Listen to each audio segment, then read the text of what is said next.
ہم آج زکوٰۃ بھی دیتے ہیں تو کہتے ہیں دعا میں یاد رکھنا.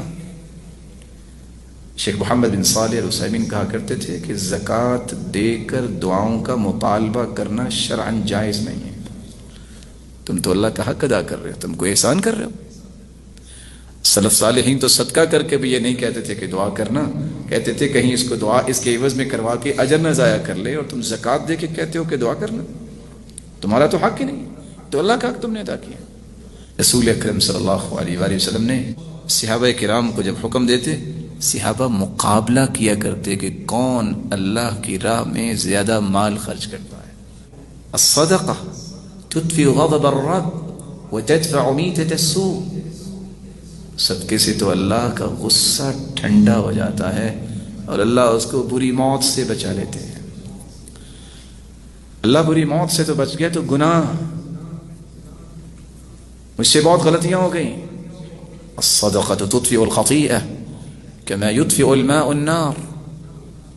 صدقے سے گناہ اس طرح ختم ہو جاتے ہیں جس طرح پانی سے آگ ختم ہو جاتی ہے.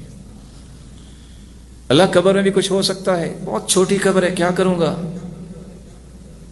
ان الصدقہ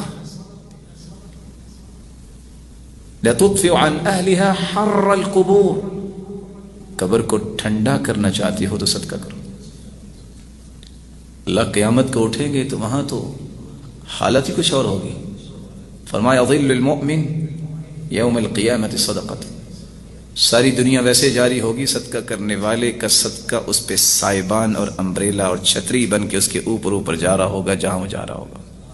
من تصدق بعدل تمرہ، کھجور کے برابر کوئی صدقہ کرتا ہے، فإن اللہ یتقبلها بیمینہ، اللہ عز و جلال کے وہ ہاتھ میں جاتا ہے. اللہ اس کی پرورش کرتے ہیں کہ میں یربی احدکم فلوہ او فلوہ، جیسے گھوڑی کی بچی کی پرورش کرتے ہو تم، یہ کھجور جتنا صدقہ جب قیامت کا دن ہوگا تو پہاڑ بن کے نام اعمال میں آ جائے گا، کیونکہ اس کی پرورش میرے رب نے کی ہوگی.